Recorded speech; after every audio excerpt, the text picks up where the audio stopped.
Hello. I recently just mentioned, either the last video or the video before, that pang that doesn't go away, that pang that might come and go, that you might get in the future. Some of us, maybe I know one girl, she's like, oh God, I never think about him. It's been 5 years since her breakup, but she's like, I never think about him. I wonder how I was ever with him. I'm not attracted to him. Like, she's done. And that eventually, hopefully, happens for all of us after 5 years, right? But there's a pang. And what's funny to me is that it's been over a year. The official, like, the breakup, right? And we went on a little bit, and we carried on a little bit for like 9 months, 10, whatever it was, like bits in here and there and whatever. But that's a long time. I mean, I've had breakups before. And to not have, this wasn't even like a really long-term relationship. So why do you get the pang, right? Why? Why? I think they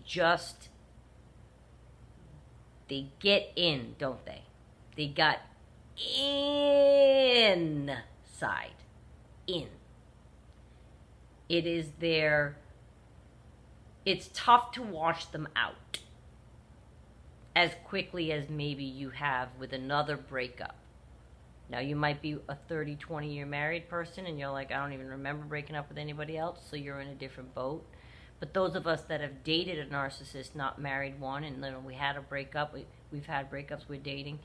You know, you have breakups, you go through them. And the narcissist, with the way that they mirror you and come at you and make you feel like you're their soulmate, and you guys, and the word soulmate is so overused that it doesn't even encapture what they do. They really make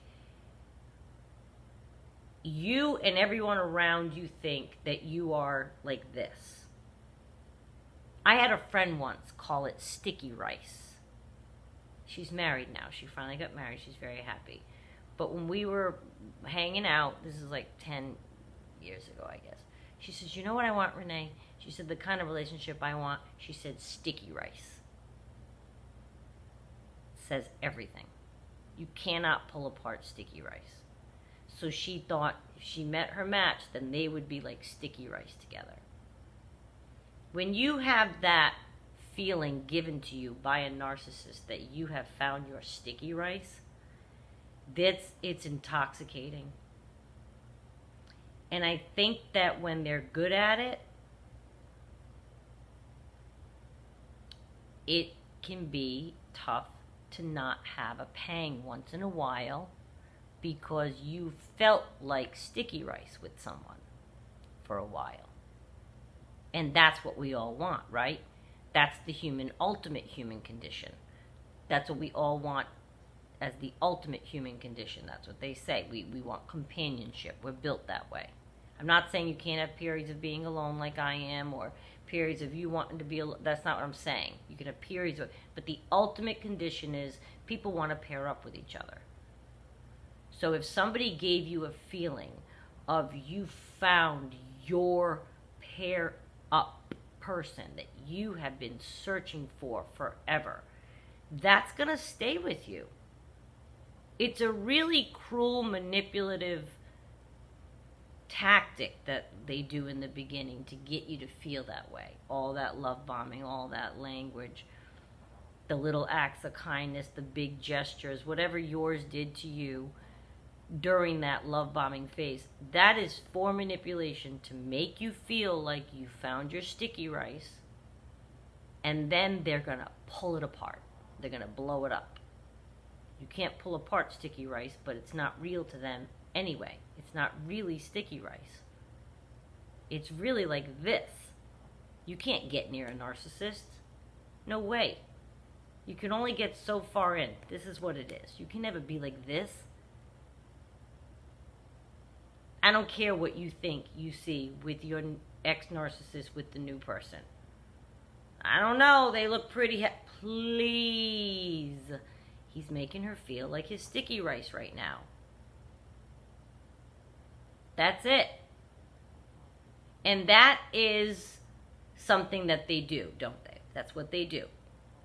So I was starting to get hard on myself because every once in a while I was getting this pang of, like I was explaining to on the last video, like you have like a tinge of, you suddenly, him in a new, I don't know where he is or what he's doing, but there's got to be a person with him. So whatever person, it goes through your mind. Is somebody right now hearing, and I'll think of a specific sentence, and I'll think, I wonder how she, whoever it is reacting to that one. That was a good line. That's a pang, right? Because you get like, ugh. Because, man, you wanted all of them to be true. Of course you did when you were in that blissful state of being unaware. And I was believing them. I believed everything. No, I didn't. No, I didn't believe everything. I knew some things were not real steady, that he said. But I mean, the love language I wanted to believe, sure, yeah. I mean, my God. You don't think when you're not in the know of this disorder, I never thought that somebody would come along and lie on purpose in order to build you up and make you feel like you have sticky rice, in order to then blow it up on purpose for fun, because I'm bored, or because it's part of the cycle that I go through with my disorder. You're feeling a little too comfortable, sticky rice partner. Guess what? It's insidious. I know you're thinking, how could somebody do that? I know. Oh, I'm sorry. I know. And I think that's why the pain doesn't go away. Anyway, I think that's why the pain doesn't go away very easily, because it was a very, very heavy. If you're here on this channel and you were love bombed, it was a very heavy courtship. It was a very heavy pursuit that they did to get you to be with them. And you were made to feel like you've never felt in your life. That is hard to shake. And I think that's why it doesn't just go away like another breakup. Like, I don't give thought to any other breakups that I've had. And I was with people way longer than I was with him. But it's the way it started. It's what they do in the beginning. It's how they get you. Once they get you there, that's where all of the trouble starts. Because they know you're really confident and you feel loved and you feel safe. You feel safe and secure. Oh, good. You're feeling nice and cozy. Are you? Okay. Good night. Love you. Next morning, boom, they're going to blow it up. You can't feel safe and secure and, oh, you did it. No. They're going to blow it up. But to get to the point that they have the freedom to move about the cabin in order to blow it up, you have to be secure. And I think that it takes a long time to shed the cycle that you go through when you have somebody who tailor makes themselves. They tailor make themselves to us and for us by mirroring every like and dislike that we have. You really do feel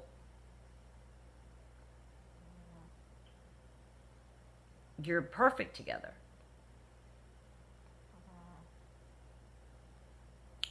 That's why the pang.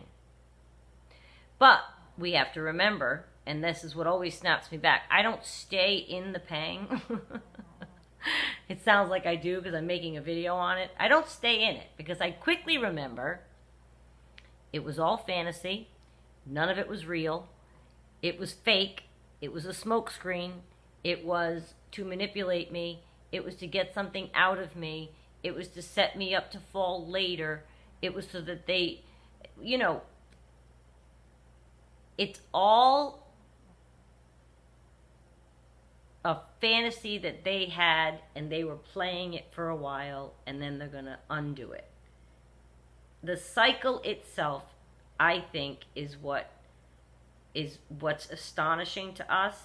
It floors us, it jars us, our system, and that's what makes you have a pang. And I don't want you to mistake in the pang, if you get one, that means you need to reach out, or that's a sign you're supposed to be together, or let me just text him one sentence. Because a pang is going to make you crave a hit from them of communication, or it could create. It doesn't to me anymore, but a pang used to, and you'll go through that. It's going to make you want to reach out. No, remember, it's only because the cycle itself represented a bunch of addictive things for you. The pang is a reminder of that. It's going to make you crave what you got from any one of the cycle of addiction, whether it was endorphins or cortisol or adrenaline. So you get a pang, you're going to crave. It's kind of like a junkie who gets a craving for like a hit. When you get a little pang in your mind and you give them a thought, or you give it, just remind yourself, nothing good can ever come from reaching back out to them. You will leave feeling terrible. Even if you talk to them for 2 days straight and laugh your butt off, and you meet for drinks and you have a good time and it's 48 hours of bliss, bliss, bliss, you don't even get back together. You're hanging out as friends. He's going to do something to you, stop calling you all of a sudden. It's going to end with you feeling bad. So don't let, if you do get a pang of something, just let it process itself out. Sit with yourself. Ask yourself, where's it coming from? Did you hear a song? Did you see a movie? Did you just happen to think of something that he used to say to you that you're reminded of with something you looked at? And then you start to think, oh, like I do. Oh, I wonder if he's... I don't say I wonder if he's saying that to somebody. I say, I wonder what she's doing when he's saying it to her. I assume he's saying it. So that's the pang I get. I think of things like that. And it used to make me reach out, and it always turned bad. So I'm trying to save you the trouble so that you don't let your pangs turn into reach outs. Mine no longer do, but I still get them. And that's what I wanted to mention to you. It's very normal, I think, because we go through this huge cycle. It's traumatic. How can it not stay with us for a while? I think it's very normal, and I don't want anybody to feel like it isn't. Because I'm like, when does this pang not? Why doesn't it just not go? It's just not going to go away. They lessen and lessen and lessen. And I don't feel the need to respond or react to them or see him or talk to him. I'm not craving. The pang no longer represents craving any of the things we got from being addicted to that cycle. I'm not craving any of that. And I recognize that could happen, and I would recognize it if that's what it was, and I would get my adrenaline from somewhere else. I've learned to get my endorphins from somewhere else. You know, go for a run, blah, blah, blah. There's things you can do. So I don't rely on the narcissist to feed my any hit that I need from those chemicals. I don't rely on him.